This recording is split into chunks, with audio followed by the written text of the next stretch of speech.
Nous sommes chez AR Construction, dans le merveilleux monde et le merveilleux coin du Saguenay, avec, entre autres, Raphaël et Roger. Bonjour à vous deux. Bonjour. Bonjour. Ça allez bien, les amis? Oui. On a pris un peu de votre temps, ce qui est déjà presque un supplice, parce que on a demandé le silence quelques minutes, puis on se sent presque coupable parce qu'on sait que ça travaille très, très fort. Une belle histoire qui remonte au début des années 2000, mon cher Roger. Oui, 2000 à AR Construction. On va expliquer le bagage avant, puis qu'est-ce qui nous a amené à créer cette belle entreprise-là. Mais en fin de compte, pour ce qui est de bagage pour créer l'entreprise, c'est que c'était pour vivre. J'ai fait ça pour nourrir ma famille. Je n'avais jamais pensé auparavant Bonne raison. d'aller vers la construction, non. OK. Non. On travaillait dans quoi avant? Dans quel domaine?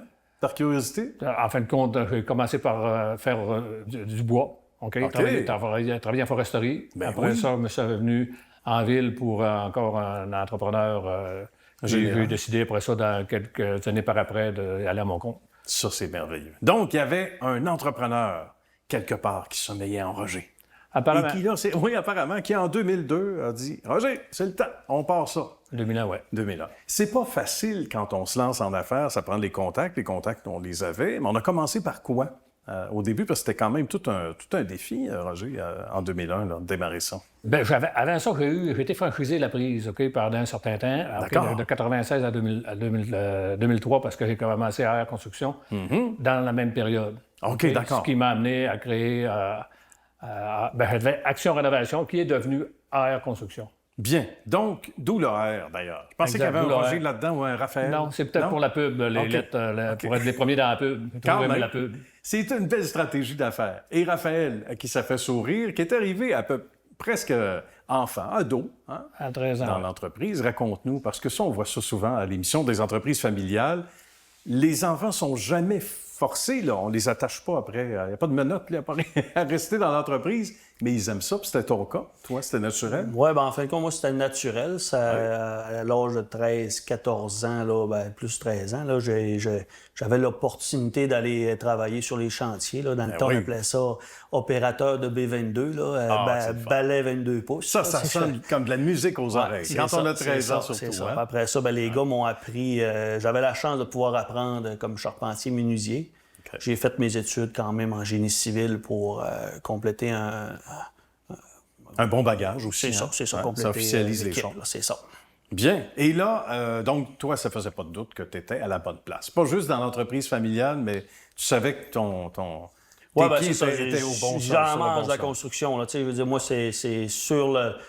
Quand j'ai pu goûter ça jeune, après ça, je me suis fait des projets aussi. Puis, tu sais, j'en mange la construction. Le côté collégial, après ça, m'a permis d'approfondir comme le technique là, en bureau un petit peu. Puis, à partir du moment que j'ai quitté le collège, fini ma technique, là, j'ai pu être surintendant avec les gars. Puis, on s'est amusé. Je suis parti travailler dans le Nord. Après ça, oui. Ça, c'est formateur. À 20 ans, je gérais mon plus gros chantier en anglais que les Indiens.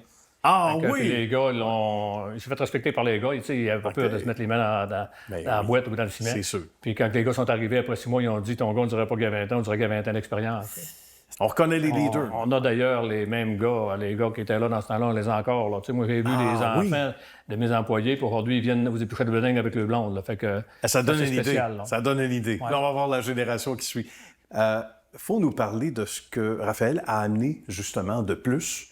Motivation quand c'est notre fils, c'est sûr, mais au-delà de ça. Oui, à un moment donné, là, quand on vient peut-être pas blasé, mais veut dire, c'est plaisant d'avoir quelqu'un qui est plus jeune, puis après ça, qui a envie de nouveaux défis, comme moi, j'ai tout le temps eu envie. Ouais. Puis ça nous donne le goût de remettre la main à la pâte, puis de recontinuer, puis d'aider. Puis à un moment donné, quand on va partir, je ne suis pas inquiète. Là, tout va bien déjà. Là. Ça laisse plus de temps. C'est lui maintenant qui gère, plus moi. Là. OK, c'est pas mal, Raphaël. Alors, puis pour toi, évidemment, le fait que les traces étaient là, mais que tu as mis ça aussi un peu à ta main, là, en jasant, en disant, regarde, moi, je pense que ça serait bien. Donc... C'est ça. Enfin, mon père avait décollé une super belle business. Puis nous, quand j'ai arrivé, c'était juste de continuer puis d'agrandir ça. Tu sais, on a passé de peut-être une vingtaine d'employés, on a monté à 60 employés. Bravo.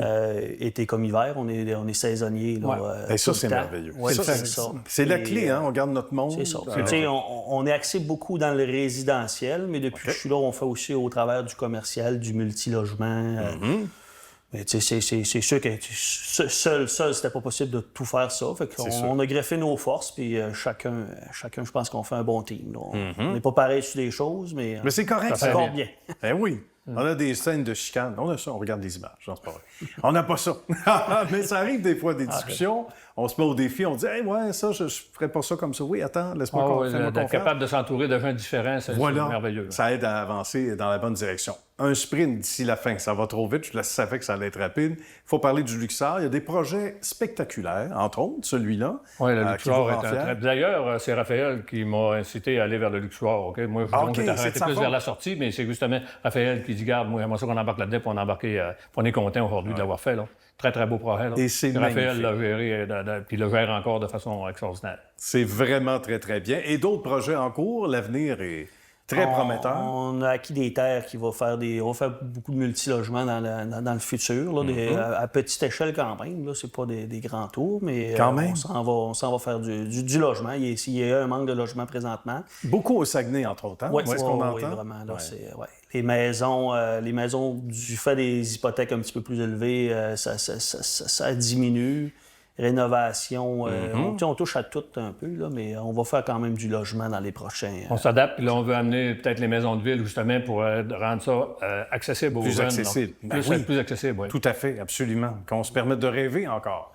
Merci beaucoup, messieurs. Ça a été un grand, grand bonheur chez AR Construction. Bonne suite de succès. Merci beaucoup. Merci, Roger. Merci, Raphaël. Merci. À bientôt.